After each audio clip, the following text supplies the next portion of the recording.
आज हम लोग अनसॉल्व 2025 का सेट 4 कर रहे थे और इसका कोड है JA।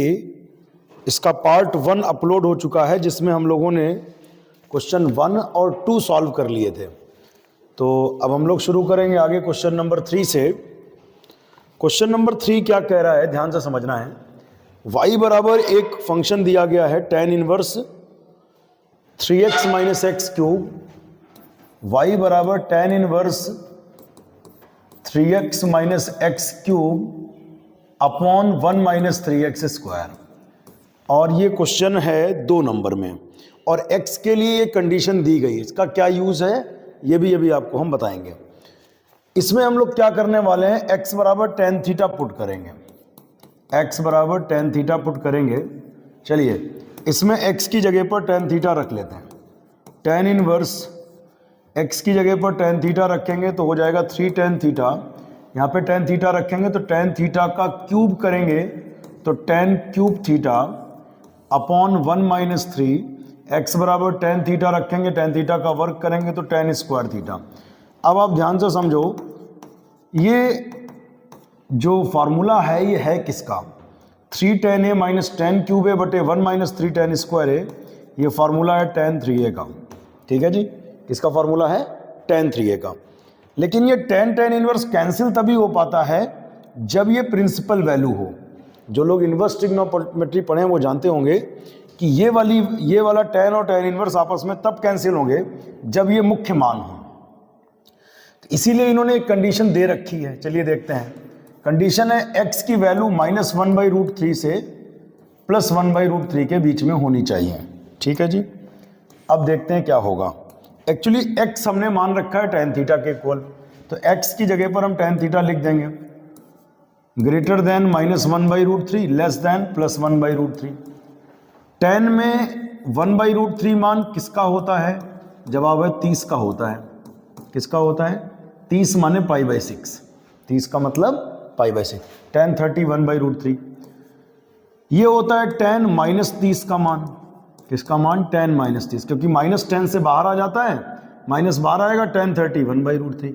अब tan हर जगह से हटा दो तो थीटा हो गया -π/6 से +π/6 के बीच। अब आगे सुनो, यहां पर जो कोण है वो है 3 थीटा। कोण कितना है, 3 थीटा है। तो इसमें 3 से गुणा कर देंगे। किससे गुणा करेंगे, 3 से। 3 से गुणा करो यहाँ पर, तो 3 से जब गुणा होगी तो 3 यहाँ पर लिखा आपने, 3 से 6 कट जाएगा, 3 दूना 6 -π/2। यहाँ पे 3 से गुणा करो 3 थीटा, और यहाँ पे 3 से करोगे 3 यहाँ आएगा, 3 से 6 कटेगा, 3 दूना 6। और जो लोग पढ़े होंगे इनवर्स ट्रिग्नोमेट्री जानते होंगे tan इनवर्स की प्रिंसिपल वैल्यू होती है -90 से +90 के बीच। यानी ये जो कोण लिखा है वो -90 से +90 के बीच है। इसका मतलब tan इनवर्स आपस में कैंसिल हो जाएंगे। अगर ये प्रिंसिपल वैल्यू नहीं होती है तो आप tan इनवर्स कैंसिल नहीं कर सकते हैं। यह आपने इनवर्स ट्रिग्नोमेट्री में सीखा था। तो tan इनवर्स फाइनली कैंसिल हो गया। अब बचेगा 3 थीटा। अब क्या किया जाए, फाइनली y बराबर 3 थीटा आ गया है। अब इसमें थीटा की वैल्यू पुट करेंगे हम लोग। थीटा की वैल्यू कितनी होगी, यहां से थीटा बराबर निकालोगे, tan इस तरफ आएगा, tan इधर जाएगा तो tan इनवर्स x, tan इधर जाएगा तो tan inverse x। Now differentiating both sides with respect to x, differentiate कीजिए। tan इनवर्स x का 1/1 + x स्क्वायर, तो 3 एकम 3/1 + x स्क्वायर। ये आपका आंसर हो गया। तो इसका आंसर यही आ भी रहा होगा, एक बार चेक कर लें हम लोग, 3/1 + x स्क्वायर यही आ रहा है। अगला क्वेश्चन हम लोग देखेंगे अब क्या है। नेक्स्ट क्वेश्चन है एक इंटीग्रेशन का क्वेश्चन है, जो कि फार्मूला भी है, लोगों को डायरेक्ट याद भी होता है कि 1/x² - a² 1/2a log x - a/x+ है। लेकिन ये हुआ कैसे, इसके 2 रास्ते हैं। या तो इसको फैक्टराइज करिए x + a x - a, और फिर इसके बाद इसकी आंशिक भिन्न कर लीजिए, a बटे पहला b बटे दूसरा, ऐसे करके। या दूसरा तरीका क्या है, 1/x² - a²। यहीं पर हम एक काम कर ले रहे हैं, 2a से भाग कर ले रहे हैं और 2a से गुणा। ध्यान से समझिएगा, हमने क्या किया, यहाँ पर 2a से गुणा 2a से भाग, तो 2a से गुणा 2a से भाग, 2a काटो, लिखा तो वही है, गुणा भाग तो किसी से भी कर सकते हैं। 2a को हमने लिख लिया a प्लस a और a 2a, x जोड़ दिया, x घटा दिया, इसमें वर्गांतर लगेगा, वो होता है x plus a, x minus a, और आगे है dx। फिर क्या लिखा है 1/2a, ये इतनी चीज एक साथ कर लो, x प्लस a, और बचे हुए दोनों में माइनस कॉमन ले लो तो चिन्ह बदलेगा, माइनस एक्स माइनस कॉमन लिया, ये माइनस था ये प्लस हो गया, प्लस a था तो ये माइनस a हो गया, अपॉन में क्या है x plus a, x minus a dx। ठीक है जी।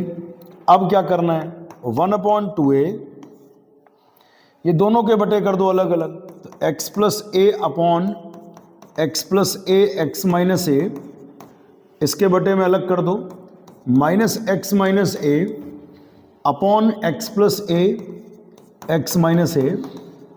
अब क्या होगा जी, इसके बाद क्या होगा, x प्लस a से और x माइनस a से कैंसिल हो गया। अभी क्या करना है, ध्यान से समझो, इधर जो भी बचा है वो नोट कर लीजिए, 1/2a integration of 1/x minus a dx minus 1/x plus a dx। अब क्या करें बेटा, 1/x का इंटीग्रेशन होता है, 1/x का होता है log x, इसे कह दो, उसके अवकलन से भाग कर दो, a का 0, x का 1, 1 से भाग कर रहेगा। फिर 1/x का क्या होता है log x, जिसे कह दो उसके अवकलन से भाग कर दो, a का 0, x का 1, 1 से भाग कर रहेगा प्लस c। फिर log m minus log n, एक फार्मूला होता है log m बटे n, या कह सकते हैं जब भी log में log घटे तो बटे, तो दोनों को अपॉन में ले आइए, x minus a upon x plus a plus constant क्या है c, और यही आपका आंसर भी है। चेक कर लेते हैं, इसका आंसर बुक में यही दिया हुआ है जो कि बिल्कुल सही है। अगले क्वेश्चन की तरफ बढ़ा जाए, तीसरे का गा पार्ट क्या कह रहे हैं। तीसरे का गा पार्ट है बेटा मोस्ट इंपॉर्टेंट पार्ट। ये पीछे 2025 में हमको लगता तीसरी बार आपको मिला है। पहली बार ये सेट 1 में मिला था, क्वेश्चन नंबर 5 के का पार्ट में, वहां ये 5 नंबर में पूछा गया था, और यहां ये पूछा गया है 2 नंबर में। तो अगर ये सोल्यूशन इसका नहीं पता तो सेट नंबर 1 का वीडियो अपलोड कर चुके हैं, उसमें जाकर देखिए और इसे तैयार कीजिए। सबसे इंपॉर्टेंट क्वेश्चन है चैप्टर 1 का। अगले क्वेश्चन पर आ जाइए। तीसरे का घा, ये वेक्टर का क्वेश्चन है, कैसे लगेगा, कंडीशंस ये हैं, ये मान हमें निकालना, ये मान दिए गए हैं, mod of a minus b. ऐसे सवाल बुक में भी थे, हम मॉड नहीं लेकर चलते थे, मॉड का वर्ग लेकर चलते थे, और हमेशा हमने कहा कि मॉड का वर्ग उसके सदिश के वर्ग के बराबर होता है, मॉड का वर्ग उसके सदिश के वर्ग के बराबर होता है। फॉर्मूला होता है सदिश का वर्ग उसके मॉड का वर्ग, उल्टा भी कह सकते हैं मॉड का वर्ग उसके सदिश का वर्ग, a माइनस बी का whole square. a minus b का होल स्क्वायर का क्या फॉर्मूला है, a square plus b square minus 2ab। फिर आगे बढ़ते हैं, सदिश का वर्ग उसके मॉड का वर्ग, सदिश का वर्ग उसके मॉड का वर्ग, और a डॉट बी का जो मान है वो 4 है, a डॉट बी का मान 4 है।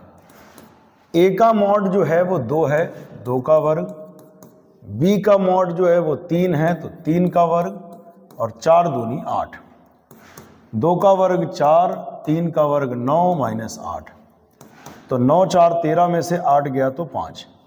ये mod of a minus b का होल स्क्वायर है। अब हम यहाँ लिखेंगे दोनों पक्षों में वर्गमूल लेने पर, वर्गमूल लोगे तो स्क्वायर हट जाएगा, इसके ऊपर अंडर रूट लग जाएगा, अंडर रूट 5, तो a माइनस बी का जो मॉड है वो हो जाएगा प्लस का रूट 5। ये आंसर हो गया। आगे बढ़ते हैं अगले प्रश्न की तरफ। Question 3 completed. क्वेश्चन 4 का पार्ट देखिए क्या है। क्वेश्चन 4 का पार्ट क्या कह रहा है, एक रेखा का कार्तीय समीकरण दिया गया है, x प्लस 3/2 y माइनस 5/4 और ये है z प्लस 6/2। ये कह रहे हैं कि इसका सदिश रूप निकालो। एक रेखा का ये कार्तीय रूप दिया गया है और कार्तीय से हमको सदिश में बदलना है। तो जब भी कार्तीय से सदिश में बदलना हो, सबसे पहले इसको लैम्डा के बराबर मान लिया करो। कार्तीय से सदिश में बदलना, इसको लैम्डा के इक्वल मान लो। अब x + 3/2 इसको लैम्डा के इक्वल कर दो। ठीक है जी। अब क्या करेंगे, y - 5/4 इसको भी लैम्डा के इक्वल कर दो। ठीक है। इसके बाद क्या होगा, z + 6/2 इसको भी लैम्डा के इक्वल कर दो। x + 3 बराबर कितना, 2 लैम्डा, 2 से उधर गुणा करिए। y - 5 = 4 से मल्टीप्लाई तो 4 लैम्डा, और z + 6 बराबर 2 से उधर गुणा करें तो 2 लैम्डा। प्लस का 3 उधर गया तो -3 -3 + 2 लैम्डा, -5 उधर गया +5 5 + 4 लैम्डा, और प्लस का 6 उधर गया तो -6 -6 + 2 लैम्डा। इसके बाद आप लिख दीजिएगा रेखा का सदिश समीकरण। रेखा का सदिश समीकरण क्या होता है बेटा, वेक्टर r बराबर xi cap + yj cap + zk cap. x की वैल्यू बता दो जरा कितना है, -3 + 2 लैम्डा i कैप, x का मान रख दीजिए। y का मान रख दीजिए क्या है, 5 + 4 लैम्डा j कैप, और z का मान रख दीजिए क्या है, -6 + 2 लैम्डा k कैप। सिंपली फिर से एक बार पूरा ऊपर से देखो, जब भी आपको कार्तीय से सदिश में लाना हो, सबसे पहले इसे लैम्डा मान लेते हैं, इसको लैम्डा के बराबर करो, इसको भी लैम्डा के बराबर करो, इसको भी लैम्डा के बराबर करो, और तीनों से x y z निकालो। और वेक्टर में जनरल जो वेक्टर होता है, वेक्टर r बराबर xi i cap + yj cap zk cap, इसमें x का, y का और z का मान रख दो, आंसर आ जाएगा। ठीक है, ये हो गया। इसके बाद फिर देखते हैं अगला क्वेश्चन क्या है। इसके बाद में इसका आंसर पहले एक बार चेक कर लें। उन्होंने आंसर में लैम्डा वाले अलग दे रखे हैं और ये अलग दे रखे हैं, दोनों सही हैं, मिला लेते हैं एक बार। उन्होंने दे रखा -3i + 5j - 6k कैप, ठीक है, और 2i cap 4j cap + 2k cap, ये दे रखा है, ये भी सही है। आगे बढ़ते हैं।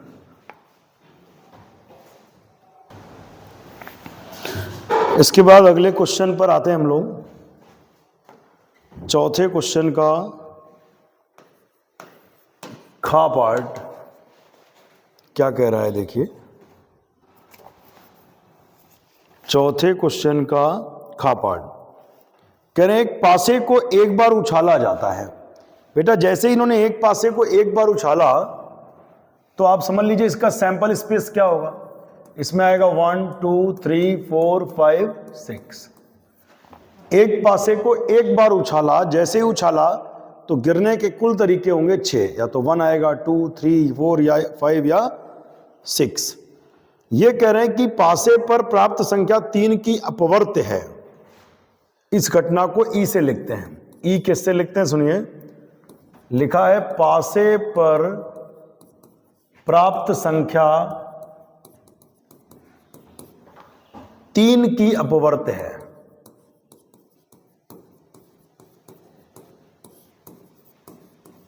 ठीक है, और पासे पर प्राप्त संख्या सम है। पासे पर प्राप्त संख्या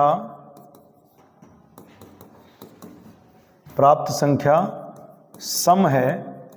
इस घटना को f से निरूपित करा जा रहा है।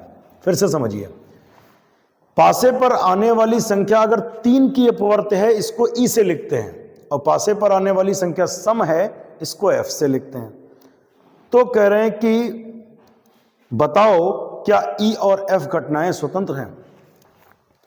तो स्वतंत्र होने की अपनी कंडीशन है, स्वतंत्र होने की अपनी कंडीशन है कि probability of E intersection f ये बराबर होता है probability of E into probability of f के।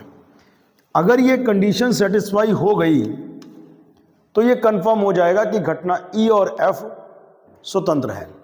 देखते हैं, सबसे पहले ये बताओ कि पासे पर आने वाली संख्या 3 की अपवर्त्य हो।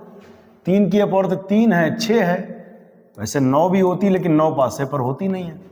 एफ में कौन कौन आएगा, पासे पर आने वाली संख्या सम है, सम कौन कौन है, 2, 4 और 6।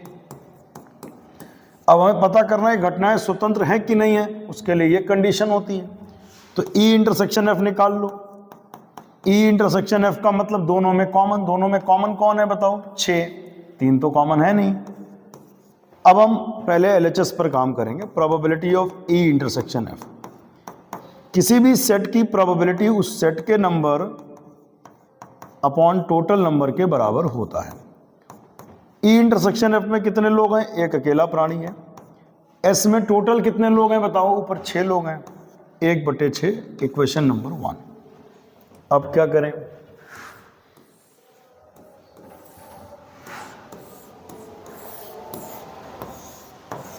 ये आपने एलएचएस निकाली है। पी और पीएफ पे काम करते हैं। पी क्या होता है, प्रोबेबिलिटी ऑफ ई बराबर होता है नंबर ऑफ ई बटे नंबर ऑफ एस। ये बताओ ई में कितने लोग हैं, ई में 2 लोग हैं, 2, टोटल कितने हैं 6, 2 1 कम 2, 2 3 6, तो 1/3। Probability of F number of F बटे नंबर ऑफ एस।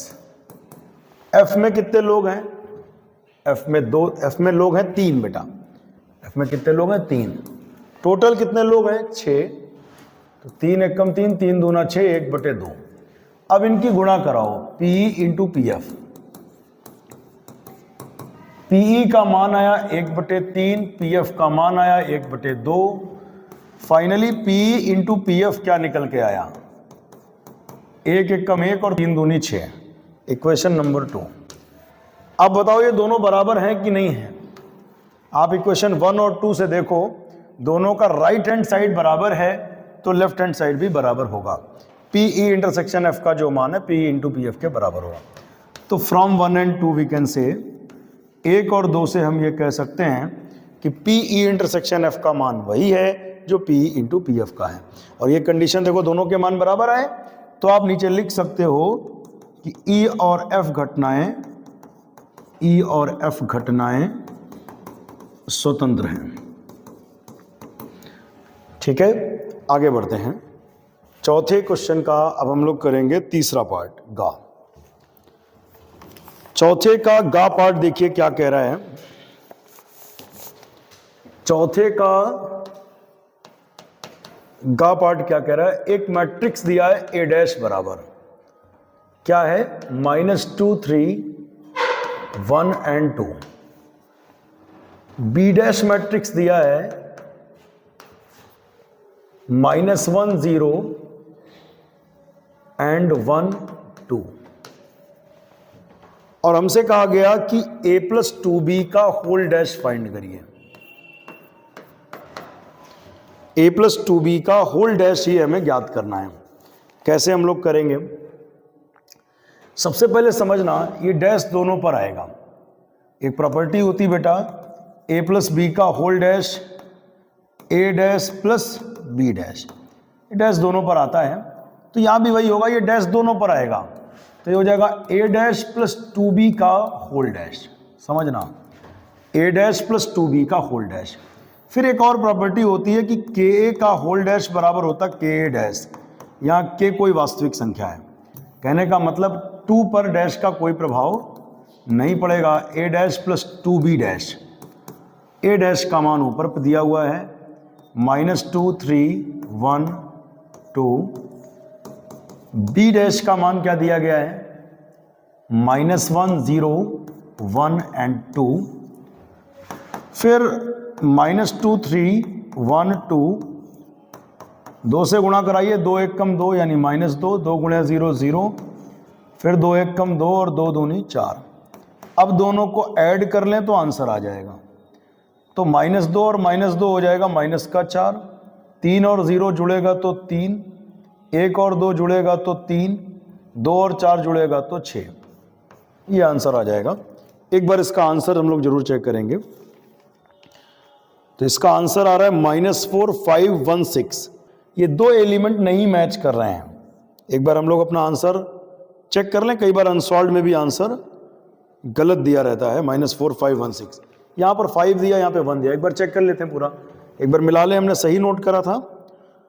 क्वेश्चन है इस तरफ दिया है, ए डैश का मान दिया है -2 3 1 2, ठीक है, और बी डैश का मान दिया है -1 0 1 2, ठीक, ये भी सही है।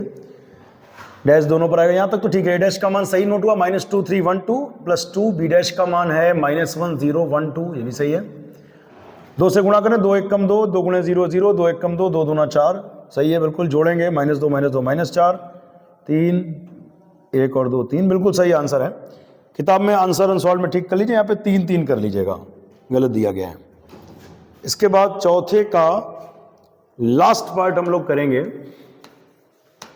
यहां से 2 नंबर के प्रश्न समाप्त होंगे और 5 नंबर के स्टार्ट हो जाएंगे।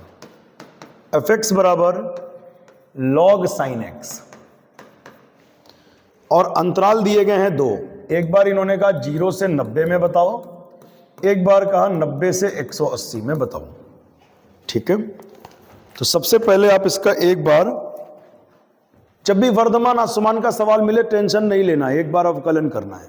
जब भी वर्धमान असमान का सवाल मिले क्या करना है, एक बार अवकलन करना है। यहां लिखेंगे दोनों पक्षों में x के सापेक्ष अवकलन करने पर log x का क्या होता है, 1/x, log x का 1/x, जिसे कह दो उसका कर दो। तो sin x का क्या होता है, cos x, इसे पूरे को x कह दो तो log x का 1/x, sin x का cos x। f dash x बराबर क्या होगा, तो cos बटे sin क्या होता है, cot x, cos बटे sin cot x। अब पहली हेडिंग डालेंगे 0 से 90 में, 0 से 90 में। आपने अगर ट्रिग्नोमेट्री पढ़ी होगी, जानते होगे, ASTC नियम पता होगा आपको थोड़ा बहुत भी, तो ये 0 होता है, ये 90 होता है, ये 180, ये 270 और पूरा घूम के 360। 0 से 90 का मतलब होता है बेटा पहला चतुर्थांश। 0 से 90 का मतलब होता है पहला चतुर्थांश, और पहले चतुर्थांश में a का मतलब होता है ऑल पॉजिटिव, यानी यहां सारे धनात्मक होते हैं, साइन कॉस टेन कॉट। तो जब सब धनात्मक होते हैं, कॉट भी धनात्मक होगा, और धनात्मक होगा मतलब 0 से बड़ा होगा, धनात्मक होगा मतलब 0 से। अच्छा, समीकरण 1 से कॉट एक्स को क्या लिखा जा सकता है, समीकरण नंबर 1 से कॉट एक्स को लिखा जा सकता है एफ डैश एक्स, और अगर ये ग्रेटर देन 0 है, ये कंडीशन होता है कि अगर एफ डैश एक्स 0 से बड़ा है, तो इसका मतलब 0 से 90 में फलन निरंतर वर्धमान है, फलन निरंतर वर्धमान है, और निरंतर वर्धमान है इसका मतलब वर्धमान भी है। आगे बढ़ते हैं, अगली हेडिंग डालेंगे 90 से 180 में। तो बच्चा 90 से 180 में, यह है 90 से 180। 90 से 180 में क्या होता है, साइन पॉजिटिव होता है, S for sine, sine cosec positive, तो कॉट कैसा होगा, निगेटिव। 90 से 180 में कॉट निगेटिव होगा, निगेटिव मतलब 0 से छोटा, निगेटिव मतलब 0 से छोटा। और कॉट एक्स को जानते हो क्या लिखेंगे, f dash x less than 0। Cot x 90 से 180 है, 90 से 180 में हो जाएगा 90 से 180 में sine cosec positive, cot negative, negative मतलब 0 से छोटा। यहाँ पे कॉट कैसा होगा, निगेटिव होगा, क्योंकि साइन कॉसेक पॉजिटिव होगा। तो अगर ये 0 से कभी छोटा हो जाता है, यानी ऋणात्मक हो जाता है एफ डैश एक्स, इसका मतलब 90 से 180 में फलन निरंतर ह्रासमान है, ठीक है।